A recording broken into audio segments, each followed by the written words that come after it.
Okay, so the second law implies that certain processes do not occur. And so let's see if we can describe a process that appears impossible. So let's draw an isolated system. So heat cannot be transferred. Here is a container, essentially. Let's imagine that we have a gas. And the gas is in this part of the container, the lower part of the container, and there's a little hole in here. And the gas sort of leaks out into this region. And let's sort of remember that we are dealing with ideas from the mid-1800s, and so the molecular nature of this substance wasn't firmly established, at least not in the physics community. So this was sort of thought of as some kind of fluid, and it expands as a result of this hole. I guess we made the hole small so that we can sort of think of the expansion as being close to an equilibrium state, but maybe not strictly necessary. But either way, this is an adiabatic expansion, and therefore there's no energy transferred by way of heat. And there's no work being done, right? We're not moving anything. And so W is also 0. And we end up in a state that looks like this.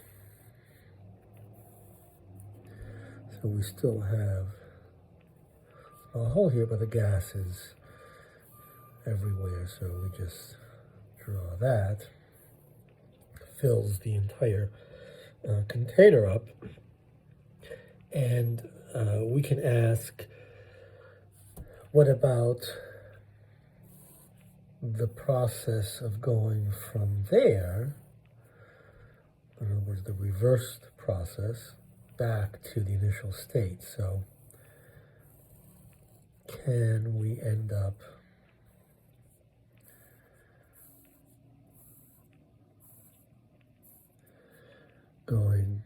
so that's clearly something that can happen. Can we reverse back to there? Is that a possibility?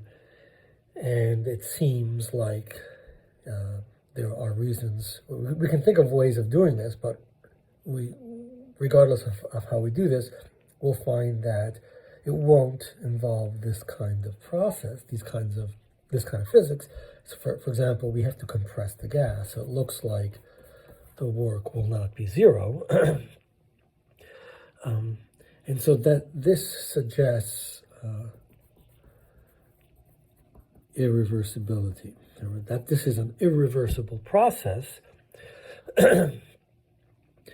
And if so, if that's the case, it's like saying that, if we make a movie of this process and then we play it backwards, we're sort of doing this, and it's like suggesting that the movie that we observe of the gas going from here to here, right, where there is no work being done, right, we're just playing the movie backwards of this process. So this is still true, but the gas somehow ends up going from here to here. That movie would violate physical law. So we can say violate physical laws, right? Because we can play that movie backwards, and the fact that it's irreversible would suggest that we're violating physical laws. And it's true that it is a violation of the statements of the second law that we described in the previous 2 lectures. Right, we need this kind of thing, and then so we'll get some